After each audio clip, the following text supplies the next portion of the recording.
Magandang oras mga kababayan, mga kakuliboy. Meron tayong bigyan ng reaksyon dito. Ito yung balita na naman tungkol kay Bato, which is meron na namang nananakot, tinatakot na naman si Bato na meron na daw warrant of arrest at totoo na daw. Sino ba kaya itong tumatakot sa kanya? Sino itong nananakot? Ikasama niya lang mga DDS eh.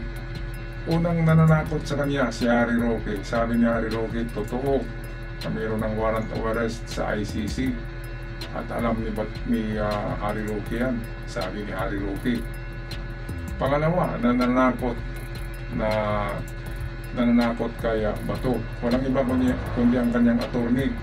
Si Attorney Torion. Sabi ni Attorney Torion, confirm yata na mayroon talaga. Kaya dyan pa lang, mga ka-Golden Boy, ay alam na natin gaano kaduwag, gaano ka matakotin si Bato. Attorney niya na nagsasabi na mayroon eh. Kaya imbis na lalabas na sana si Bato at pupunta na ng Senado, ay muling nagtago, sumuksok sa kanyang lungga ng kanyang karaykay at kayabang. Karaykay na lungga ng mga di ba? Sumuksok na, bumalik na naman sa kanyang tunnel. Dahil mismo si Harry Roque na kaibigan niya, DDS, at attorney niya na DDS, si Torion, ay nagsabi na meron na yata, sigurado na yata. Kaya ito nakakatawa Nakakatawa na pahayag ito ng dalawang kaibigan ni Bato. Okay, so atin mo na panoorin ang balita na ito courtesy ng The Manila Times. This is the Manila Times, where we bring you stories that shape our world. Today's December 8th, our top story. Former presidential spokesman Harry Roque is claiming that the International Criminal Court, or ICC, has already issued an arrest warrant against Senator Bato de la Rosa. Ayan. In a Facebook post, Roque advised the former national police chief to avoid traveling abroad. The alleged arrest warrant is in connection with the senator's involvement in extrajudicial killings during the Duterte administration's anti-drug campaign. Ayan, so bakit nga ba takot talaga si Bato dito sa warrant of arrest na yan? Bakit ka matatakot? Kasi alam ni Bato na talagang totoo yan. At alam ni Bato gaano kabigat, gaano kalaki ang kasalanan nila ng kanyang amo, kung bakit nagdeklara sila ng giyera sa mga sibilyan na di umano yung mga nagbibenta, user, at mga nagtutulak ng drugs. Yun pala ay bounty hunting lamang. At pati mga inosente, mga hindi nagtutulak ay niyayari din para magkaroon lamang ng pera. At lalong nadumihan ang pangalan ng kapulisan noong panahon ng Tukang.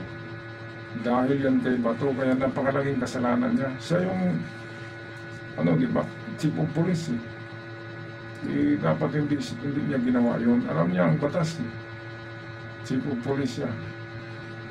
Bakit ginawa niya yun? Grabe, pati mga civilian, sinabi niyang collateral damage lang daw yung mga bata, saka yung mga asawa, saka yung mga kapatid na walang kamalay-malay. Grabe.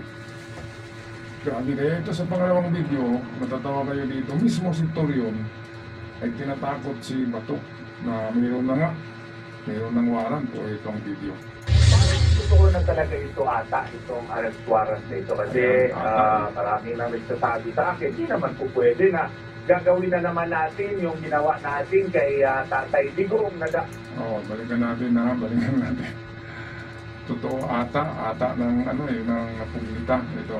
Ito kasi marami nang nagsasabi sa akin, di naman po pwede na gagawin na naman natin yung ginawa natin kay Tatay Digong na Arrest warrant is in connection with the senator's involvement in extrajudicial killings during the Duterte administration's anti-drug campaign.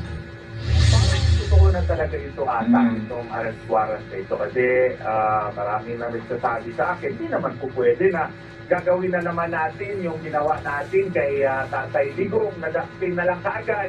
Ayan, Bato, narinig mo yan, galing kay Torion yan mukhang totoo na ata, sabi ata parang pumita lang, di ba?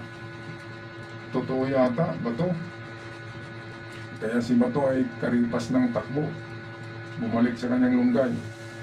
Imbis na lalabas na sana si Bato, pupunta ng Senado, Nang marinig niya si Torion mismo nagsabi na, "Uy, Bato, totoo yata yan." Takbo na naman siya doon sa kanyang basement o sa kanyang lungga. Tago na naman si Bato. Bakit kasi hindi magsisi? Ang gawin diyan, magsisi ka, mag-remorse, humingi ng tawad publicly sa mga nabiktima para malinis yung konsensya mo at handa mong tanggapin ang kaparusahan. Dahil sa mundo at sa langit, parehong may parusa ang mga taong pumapatay dahil nga ang Diyos mismo nagsabi na huwag kang pumatay. Sa batas natin sa lupa, ganun din. Kaya dalawang batas ang pagsilbihan ngayon ni Bato. Grabe. Ang kailangan yan, magsisi ka lang, tanggapin mo, nagkasala ka, at humingi ka ng tawad. Diyan ay mag-clear mo na yung konsensya mo at hindi ka na magtatago at ready mo lang tanggapin ang lahat. Di ba kasi may parusa eh, hindi pwedeng wala. Kahit nga sa langit mayroon. Okay, balik tayo dito kay Torion. Jeep ni Senator Bato de la Rosa na si Attorney Israelito Torion, Senator Bato de la Rosa na huwag daw manong magpapakidnap. Ayon naman sa abogado ni Senator Bato de la Rosa na si Attorney Israelito Torion, tila daw may katotohanan nga talaga yung pagkakaroon ng arrest warrant laban sa kanyang kliyente. Pakinggan natin yung naging pahayag kanina ni Attorney Torion. Totoo na talaga ito ata, itong arrest warrant na ito. Kasi marami na nagsasabi sa akin, hindi naman po pwede na gagawin na naman natin yung ginawa natin kay Tatay Digong, nag-actin na lang kaagad. Ay, naku, ito namang si Torion na attorney, palpagis din to eh. Anong nagawa niya kay Kibuloy? Di ba? Ang lagay-lagay ng bayad ni Kibuloy sa kanya. Sa bandang huli, si Torion ang panalo eh. Si Torion ang magiging milyonaryo dahil kay Kibuloy. Ngayon, Bato na naman ang kanyang kliyente. At susunod niyan, si Harry Roque na naman. Di ba? Napakaswerte ni Atty. Torion. Swerte si Torion eh. Dahil sa mga kaso, naging milyonaryo si Torion ito. Tatlo kaagad kliyente niya eh. Harry Roque, Bato, Digong, Kibuloy, apat pala. Apat mga kababayan. Kaya ito, tapusin na natin ang balitang ito na nagkakatawan kasi kapag narinig kasi ni Bato yung sabihin mo na the warrant is coming or mayroon ka ng warrant Bato, confirm na yan, karipas ka agad yan ng takbo si Bato. Hindi lang natin nakikita at imagination ko lang yan kasi sobrang matakutin kasi yan. Doon nga sa kongreso noon, di ba, umiyak-iyak yan na magtanim na lang daw siya ng kamote kasi ayaw niyang maiwalay sa mga apo niya. Iyak nang iyak siya eh.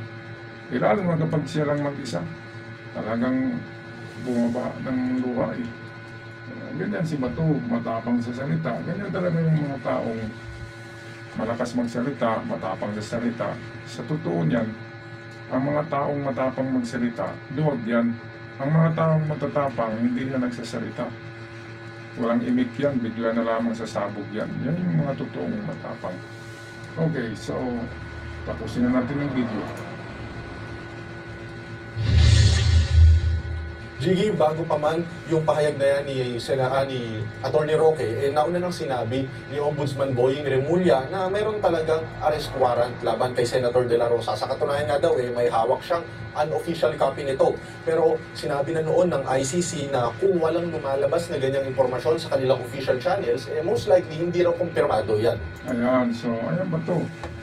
Pwedeng wala eh. Pero sabi ni Torion, meron eh. Yata. Sabi rin ni Roque, meron sigurado. Sabi ni Boying Remulla, meron. Meron nga siyang kopya eh ng warrant of arrest. Kaya alin ba sa tatlo?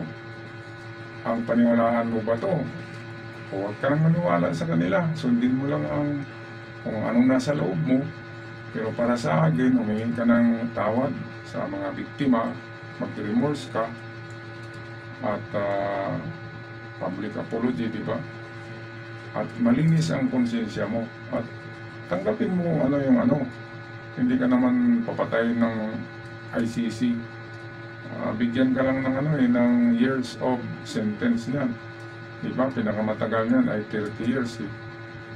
30 years lang naman, hindi naman life imprisonment yan. Maniwala ka naman ba ito na life imprisonment? 30 years lang yan. Ilang taon ka na ba ngayon? 60 plus 30, 90 ka na eh. Paglabas mo, 90 ka. So baka yung buhok mo ay katapal katulad kay Saldico, di ba? At baka mabata ka doon sa ano eh, sa kulungan. Kaya wish you good luck, Bato. Paalam. At sa mga subscribers ng The Golden Boy, itong meron akong hiling sa inyo mga subscribers ng Golden Boy na suportahan nyo rin yung The Art Lover Millennials. Dahil doon muna ako palaging mag-upload.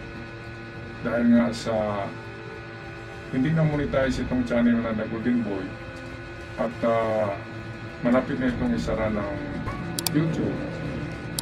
Kaya doon muna tayo sa The Art Lover Millennials, mga ka-Golden Boy. Maraming salamat sa lahat.